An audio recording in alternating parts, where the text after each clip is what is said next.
యెమెన్లోని ఓడరేవు ముకల్లాపై Saudi Arabia వైమానిక దాడులు చేసింది. యునైటెడ్ అరబ్ ఎమిరేట్స్ నుంచి వచ్చిన ఆయుధాల నౌకలను లక్ష్యంగా చేసుకుని సౌదీ అరేబియా దళాలు ముకల్లా నౌకాశ్రయంపై బాంబుల వర్షం కురిపించాయి. యుఏఈ మద్దతు ఉన్న సౌతర్న్ ట్రాన్సిషనల్ కౌన్సిల్ ఎస్టీసీ వేర్పాటువాద దళాల కోసం భారీగా ఆయుధాలు, యుద్ధ వాహనాలు ముకల్లా పోర్టుకు చేరుకున్నాయని సౌదీ అరేబియా పేర్కొంది. ఈ ఆయుధాలు శాంతి భద్రతలకు విఘాతం కలిగిస్తాయని భావించి ఈ దాడులు చేసినట్లు సౌదీ అరేబియా తెలిపింది.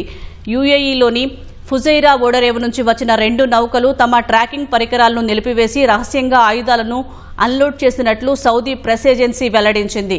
గత 10 ఏళ్లుగా హౌతీ తిరుగుబాటుదారులకు వ్యతిరేకంగా పోరాడుతున్న సౌదీ అరేబియా, యుఏఈ మధ్య ఈ దాడి విభేదాలను మరింత పెంచింది.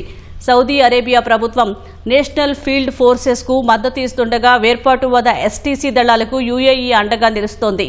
ఈ దాడుల అనంతరం యెమెన్లోని యాంటీ హౌతీ దళాలు 72 గంటల పాటు సరిహద్దులు, విమానాశ్రయాలు, నౌకాశ్రయాలను మూసివేస్తూ అత్యవసర పరిస్థితిని ప్రకటించాయి.